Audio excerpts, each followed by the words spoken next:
नमस्कार साथियों, मैं हूं शुभांगी सक्सेना। बहुत सारा स्वागत है आप सभी का गर्भ की पाठशाला में। आज इस पाठशाला में हम बात करने वाले हैं गर्भावस्था में अनीमिया का क्या तात्पर्य है या अनीमिया जो है वो क्या होता है।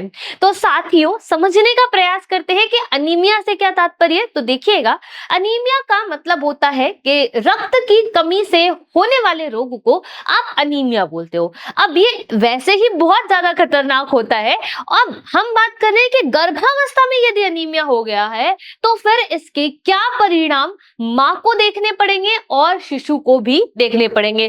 कौन कौन सी जटिलताएं इससे उत्पन्न होती है, किन कारणों से अनीमिया होता है, इसकी रोकथाम कैसे की जानी चाहिए, कौन सी दवाएं जो है वो इस समय लेनी चाहिए, कौन सी चीजें जो है वो इस समय नहीं लेनी चाहिए। तो साथियों, शुरू करते हैं हमारे बीच की इस बातचीत को और समझने का प्रयास करते हैं कि गर्भावस्था में अनीमिया से क्या तात्पर्य है या अनीमिया क्या होता है।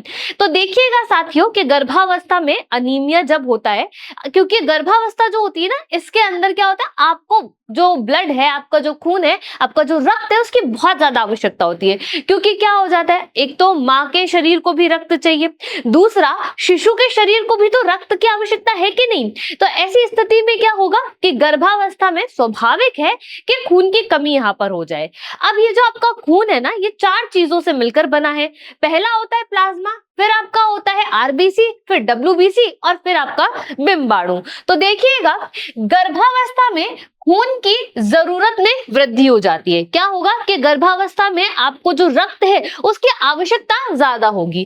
खून की कमी से मां और बच्चे की सेहत पर असर पड़ता है।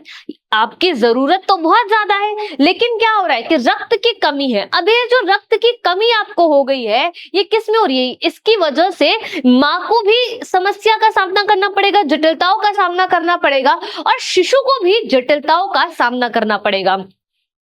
हीमोग्लोबिन यानी कि HB इसका प्रतीक है। 11 ग्राम प्रति डेसीलीटर की हम बात कर रहे हैं, से कम यदि होता है तो हम उसे कह देते हैं कि आप जो है वो अनीमिया के शिकार हो चुके हैं, यानी रक्त की आप में कमी हो चुकी है। गर्भावस्था की हम बात कर रहे हैं। देखिएगा, हीमोग्लोबिन क्या होता है, आपकी जो आरबीसी होती है ना, ये लाल कलर की होती है, तभी तो इसका नाम क्या है, लाल रक्त कणिकाएं। अब ये जो लाल रंग है ना, ये किस वजह से है। हीमोग्लोबिन एक वर्णक है, एक पिगमेंट है जो कि क्या करता है, लाल रंग प्रदान करता है। इसलिए ये जो आपकी आरबीसी है ना, ये कैसी है, ये रेड कलर की होती है। तो ये जो हीमोग्लोबिन है, यदि ये 11 ग्राम प्रति, इस डंडे का मतलब होता है प्रति, डीएल का मतलब क्या है, डेसीलीटर की हम यहाँ बात कर रहे हैं। तो हीमोग्लोबिन जो है वो 11 ग्राम प्रति डेसीलीटर से यदि कम हुआ तो हम उन्हें क्या कहेंगे, हम उन्हें कहेंगे कि आप अनीमिया के शिकार हो चुके हैं। साथ ही साथ साथियों, फिजियोलॉजिकल अनीमिया की भी हम बात कर लेते हैं। देखिएगा, गर्भावस्था में प्लाज्मा 40 से 50% और आरबीसी सिर्फ 20% बढ़ती है। ध्यान से समझने का प्रयास कीजिएगा। मैंने आपको क्या बताया कि ये जो आपका रक्त होता है, जो कि बहुत ज्यादा आवश्यक होता है, क्योंकि रक्त ही क्या कर रहा है, आपके पूरे शरीर में संचरण का काम कर रहा है ना, पूरे शरीर में रक्त ही तो घूम रहा है।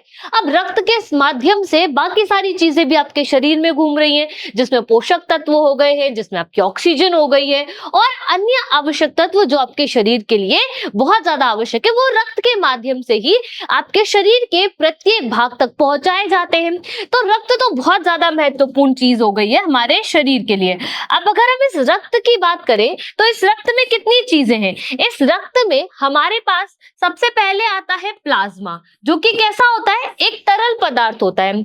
हम दूसरे नंबर पर बात करें तो हमारे पास आती है आरबीसी, यानी कि रेड ब्लड सेल्स, जिसको हम हिंदी में क्या बोलते हैं, लाल रक्त कणिकाएं या लाल रक्त कोशिकाएं, लाल रुधिर कोशिकाएं, आप कुछ भी इन्हें कह सकते हैं। उसके बाद आती है आपकी डब्ल्यूबीसी, यानी कि श्वेत रक्त कणिकाएं, श्वेत रुधिर कोशिकाएं, यानी कि आपकी व्हाइट ब्लड सेल्स की हम यहाँ पर बात कर रहे हैं। अब ये जो आपकी आरबीसी होती है, इसका अगर हम जीवन काल की बात करें तो ये 120 दिन तक जिंदा रहती है।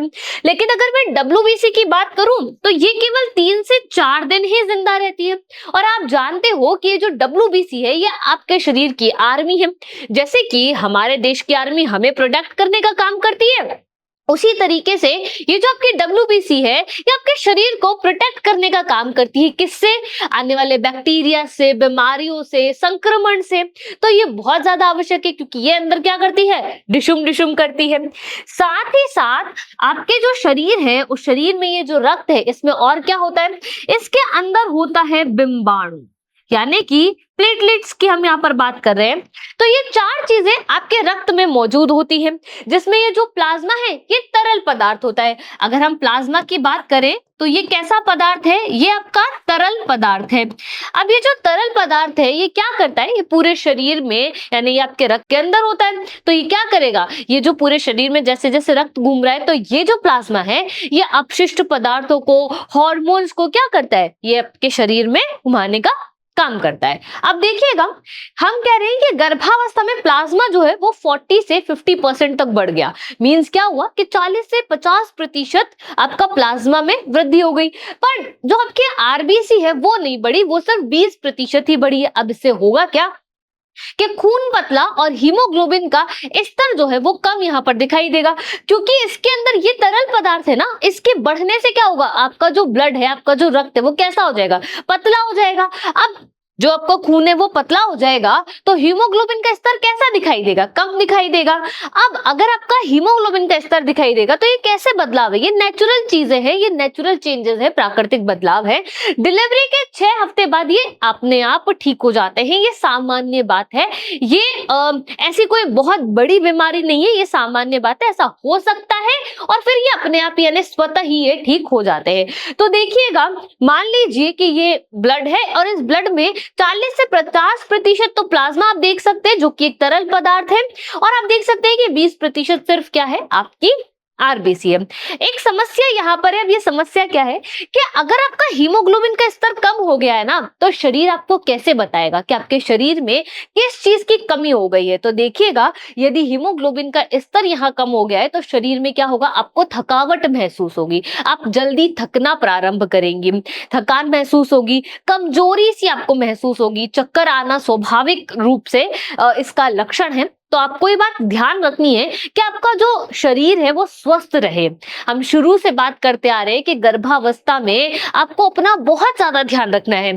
सामान्य रूप से आप अपना ध्यान रखते ही हैं, पर गर्भावस्था में आपको अपना बहुत ध्यान रखना है, क्योंकि आपसे एक और जो नन्ही सी जान है वो जुड़ी हुई है। तो आपको अपना भी ध्यान रखना है और शिशु का भी पूरा ध्यान रखना है। तो जितनी आप स्वस्थ रहेंगी, जितने स्वस्थ वातावरण में, स्वच्छ वातावरण में आप रहेंगी, शिशु उतना ही अच्छा उसका विकास होगा, वो उतना ही अधिक स्वस्थ होगा और उतना ही अधिक स्वस्थ महसूस भी वो करेंगे। तो क्या आवश्यक है?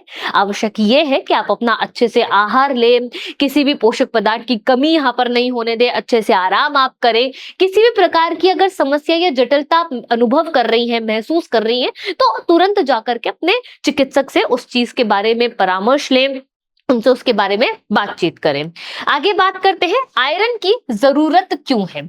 हमने पढ़ा था जब हम बात कर रहे थे कि गर्भावस्था में हमें किस तरीके का भोजन ग्रहण करना चाहिए और भोजन में ऐसे कौन कौन से पदार्थ है जिन्हें हमें ग्रहण करना चाहिए। तो हमने उस समय पढ़ा था कि कैल्शियम बहुत आवश्यक होता है, प्रोटीन बहुत आवश्यक होता है, आयरन बहुत आवश्यक होता है ना। तो देखिएगा, आज हम समझने का प्रयास करें कि आयरन इतना आवश्यक क्यों है। देखिएगा, गर्भावस्था के दौरान दूसरी तिमाही में अधिक आयरन की आवश्यकता होती है। दूसरी तिमाही, ये तो हम सभी जानते हैं कि 9 महीने का समय है।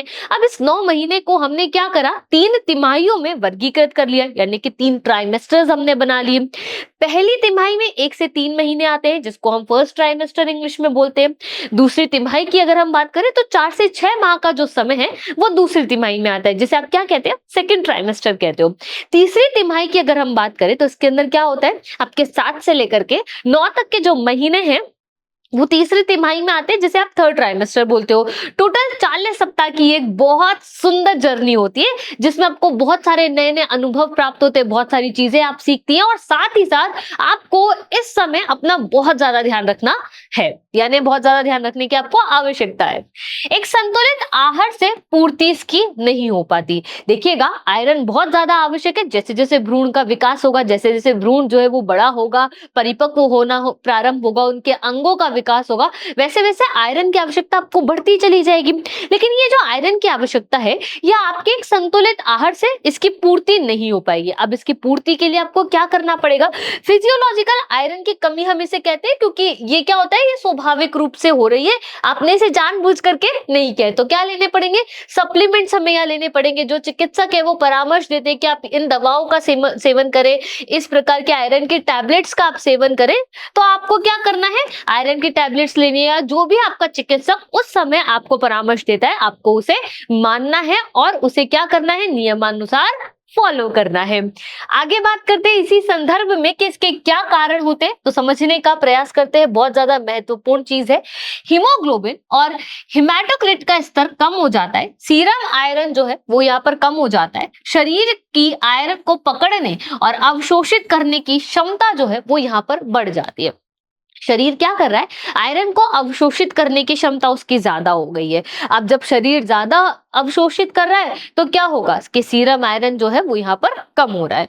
ये सब लक्षण आमतौर पर अनीमिया जो है, यानी कि आप समझते हैं अब अनीमिया के बारे में, के होते हैं। लेकिन ये गर्भावस्था का एक सामान्य हिस्सा है, बहुत ज्यादा डरने वाली बात ये नहीं है, ये बहुत सामान्य हिस्सा है। फिर भी अगर आपको लगता है तो आप अपने चिकित्सक से इसके बारे में बात कर सकते हैं, परामर्श ले सकते हैं और उनके हिसाब से आप अपनी दवाओं को, अपने आहार को आप क्या कर सकते हैं? निर्धारित कर सकते हैं।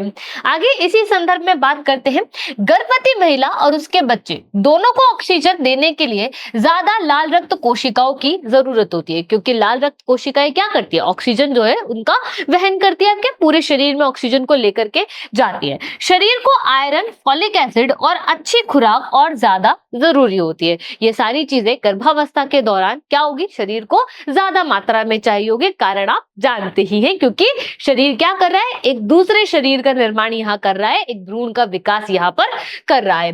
लाल रक्त कोशिकाओं का बनना, इनके बारे में समझने का प्रयास करते हैं। हमने समझा था कि हमारा जो ब्लड है वो 4 चीजों से मिलकर बना है, उसमें हम बात कर रहे हैं आपके रेड ब्लड सेल्स के बारे में, या फिर आप यूं कहिए कि हम बात कर रहे हैं आरबीसी के बारे में। ऑक्सीजन ले जाने वाली कोशिकाएं क्या होती है? आपकी लाल रंग की होती है। आप क्या बोलते हो इन्हें? लाल रक्त कोशिकाएं आप कहते हो। ये कहाँ बनती है? ये आपके बोन मैरो में बनती है। कहाँ बनती है? ये आपके बोन मैरो में। इनका जीवन काल कितना होता है? सिर्फ 120 दिन का इनका जीवन काल होता है। बहुत इंपॉर्टेंट ये होती है। चकती इनकी संरचना होती है। ये आपको कैसे दिखाई देंगी? चकती नुमा दिखाई देंगे। अगर मैं बनाने का प्रयास करूं तो कुछ ये इस तरीके के आपको दिखाई देंगी, जो कि लाल रंग की होती है। आगे बात करते हैं कि लाल रक्त कोशिकाएं कितने चरणों में बनती है। तो लाल रक्त कोशिकाएं 4 चरणों में बनती हैं। पहला जो चरण होता है, जिसे हम शुरुआती कोशिका कहते हैं, वो होता है आपका प्रोनॉर्मोब्लास्ट, फिर होता है नॉर्मोब्लास्ट, फिर होता है रेटिकुलोसाइट, फिर होता है एरिथोसाइट, यानी कि पक्की लाल रक्त कोशिकाएं। इन चरणों के माध्यम से लाल रक्त कोशिकाओं का निर्माण किया जाता है। आगे हम बात करते हैं लाल रक्त कोशिकाएं बनने के लिए चाहिए क्या क्या चीजें हमें चाहिए, जिसकी मदद से हम लाल रक्त कोशिकाओं का निर्माण कर सकते हैं। हमें आयरन चाहिए, फॉलिक एसिड और विटामिन B12 चाहिए, प्रोटीन चाहिए, अच्छी खुराक हमें चाहिए, साथ ही साथ कुछ जरूरी हार्मोन्स होते हैं वो हमें आवश्यक होते हैं, जिनकी मदद से हम क्या कर सकते हैं? हम हमारी आरबीसी को बना सकते हैं। आरबीसी कहाँ बनेगी? आरबीसी हमारे बोन मैरो में बनाई जाती है। तो साथियों, आज के इस सेशन में हमने समझने का प्रयास किया अनीमिया क्या होता है, हमारा जो रक्त है वो किन चीजों से मिलकर के बना है, प्लाज्मा क्या होता है, आरबीसी क्या होती है। साथियों, मेरे साथ इस सेशन में बने रहने के लिए, जुड़े रहने के लिए आप सभी का बहुत बहुत धन्यवाद। हम मिलेंगे आपसे इसके अगले सेशन में और समझने का प्रयास करेंगे कि गर्भावस्था में अनीमिया किन कारणों की वजह से होता है, किस तरीके से इसकी रोकथाम की जानी चाहिए, कोई जांच अगर है तो वो किस तरीके की जांच होती है, कोई सप्लीमेंट्स अगर हमें लेने हैं तो हम उन सप्लीमेंट्स को किस तरीके से ग्रहण कर सकते हैं, चिकित्सक से हमें परामर्श लेना है तो कैसे परामर्श लेंगे। मिलते हैं आपसे अगले सेशन में, तब तक के लिए धन्यवाद।